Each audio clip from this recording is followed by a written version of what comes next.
আপনি কি বিশ্বাস করেন যে আল্লাহর বাণী মানুষ পরিবর্তন করতে পারে? আল্লাহর সেই বাণী যা আমাদের কোরআনে আছে না, কারণ আল্লাহ নিজেই সেগুলো রক্ষা করেছেন। আমরা কিভাবে শতভাগ নিশ্চিত হব যে আপনাদের কাছে যে ধর্মগ্রন্থ আছে মুহাম্মদের সময় থেকে তা একটুও পরিবর্তিত হয়নি? এটা হচ্ছে বার্মিংহাম পাণ্ডুলিপি। কার্বন ডেটিং অনুযায়ী এটি নবী মুহাম্মদ সাল্লাল্লাহু আলাইহি ওয়াসাল্লাম এর সময়ের 100% সঠিক। আপনি কোন সংস্করণের কথা বলছেন? কোরআনের তো শুধু একটাই সংস্করণ আছে, এটি বিভিন্ন কিরাতে পাঠ করা যায় এবং এই সকল ভিন্ন কিরাতের উৎস সরাসরি নবী করিম সাল্লাল্লাহু আলাইহি ওয়াসাল্লাম পর্যন্ত পৌঁছায়। নবী সাল্লাল্লাহু আলাইহি ওয়াসাল্লামকে কোরআন 7টি ভিন্ন কিরাতে দেয়া হয়েছিল।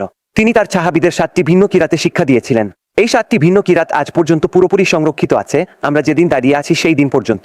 এবং এই সব কিরাতের জন্য আমাদের কাছে বর্ণনার চেইন আছে যা সরাসরি নবীজি পর্যন্ত পৌঁছায়। উমর ইবনে খাত্তাবের বর্ণনায় আছে যেখানে তিনি দেখলেন এক সাহাবী সূরা আল ফুরকান এমনভাবে তিলাওয়াত করছেন যেভাবে তিনি শেখেননি।